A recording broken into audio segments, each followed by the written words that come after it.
Hey everyone, I hope you're all doing well and staying safe. For this video, we'll be going through an unboxing of a Figurized Standard Dukemon / Gallantmon. And this is actually the non-amplified version of Dukemon Gallantmon. The amplified version I did some time ago, and I will include a card to it. But yes, standard version. More aligned to the Digimon animation for Dukemon. And this particular kit was released by Bandai in 2022. And I can actually say with some confidence, 2022. I'm going to get very confused when things start coming out in 2023. Anyway, front of the box for Dukemon / Gallantmon. So as I mentioned, this one is more aligned to the anime on-screen style as opposed to the amplified version, so it may look a little bit more simplistic, which is fair enough, but it should still be a really nice kit nonetheless. So there we go, front of the box. In terms of bottom of the box, we have some different poses of Dukemon. So here we have two different poses equipped with the shield and I'll call it a lance. There is a nice little comment about the cape, which will be of some type of fabric material as well, which is really cool. So that actually should work out quite well.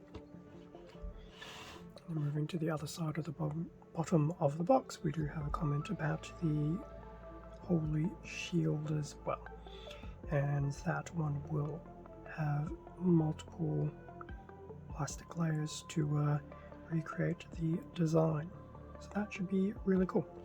But I do like the different shots of Dukemon posed and standing. It does look really cool. Simplified, yes, but very nice looking nonetheless. Top of the box, just a front and rear shot, bit of a blurb. So Dukemon first comes in the Digimon Tamers part of the anime series, which I cannot recall is which particular season. I don't think it was 2. I want to say 3, but I could be wrong. And here we have a shot of Dukemon pretty much straight out of the box, unpainted, and no additional work being done. So definitely won't look too bad, but some panel lining here will definitely go a bit of a way just to enhance some of that detail. What do we have inside? Runners, of course. 1, 2, 3, 4, 5 bags of runners, 6 bag which has the cloak, and we have the manual at the bottom. So I'll pull out all these runners and we can have a better look at everything that's included. And here we have the front of the manual, just a nice animation shot of Dukemon once again, as well as a quick little blurb as well in the top right corner. In terms of the back of the manual, so we've seen a lot of these shots already from the bottom of the box, so it's just going through some of the posing, the equipment included, and things like that. We do also have a color guide at the bottom, which will be white, gold, black, red, and silver. A very nice, simple color palette. Now, in terms of the manual's insides, a quick look at the parts list, which we'll see in a minute. Not a bad collection of parts. It's almost a bit of a Noah's Ark. Each letter seems to have 2 runners, with the exception of BA14, but that's okay. Otherwise, the build for the Digimon side of things, so you have your Digimon amplified and your non-amplified. So this will build like your non-amplified kit. So it'll definitely be a lot quicker. I don't want to say simplistic, but oops. Once again, not a video without banging the video stand. Whilst not simple, that is the main difference between the stylizations of the amplified and the non-amplified line. So building it will definitely be pretty straightforward. It'll probably build like a standard high-grade kit, to be honest. So just going through all the various parts, and then there will be some nice color pages just to finalize the shield, which will have a small little stand to help keep it up. Adding on the cape, and at the end of it there will also be an action base connector as well. So your got a page, pretty much your stock standard Digimon build overall. That does look really good. So that was the manual. Quick look at the included sticker sheet. So not so much color correcting, more of detailed stickers, so that isn't too bad. That's definitely not a bad listing of them as well, just going up to number 11. In terms of the runners, how will we do this? So A1 and A2 both in white, and it does appear there is a slight functional copy between the two. So the top of A1 will have some unique parts, the bottom of A2 will have its own unique parts, with the middles basically having a bit of overlap, which is cool. Quickly looking at that A1 runner, that's just an example of some of the detail on the main chest. So A1, A2, both in white. Moving to the Bs, so we have B1 and B2 in gold. We do have some copied parts, which is fine, and then the rest of B2, being the shield, will be distinct, and I suspect B1, I'm not sure if those were shield parts or something else, but either way,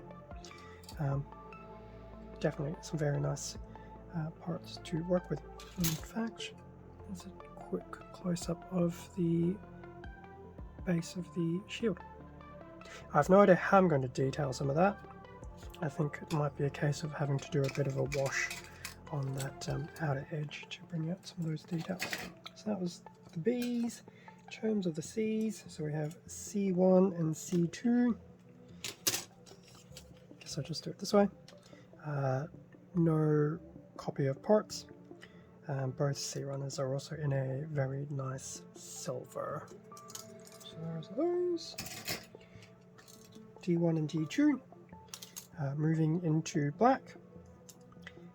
And yes, there is some copies of pieces as well. I think some of these pieces are joints, and then we have some distinct pieces on top of D1 and the bottom of D2. E1 and E2, still continuing this parts copy. E1 has a few distinct pieces, whilst E2 has a few distinct pieces, and both E's are in red.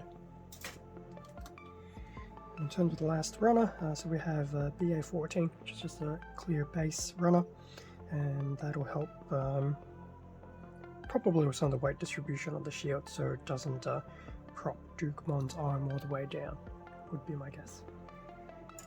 And then lastly, which I didn't take out of the plastic just in case, the actual included cape. And yes, it actually does look quite fabricy.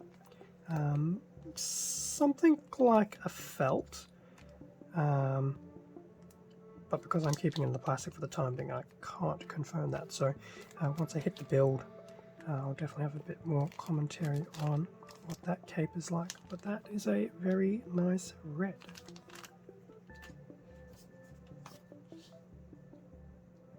And that brings us to an end of the unboxing of Dukemon / Gallantmon.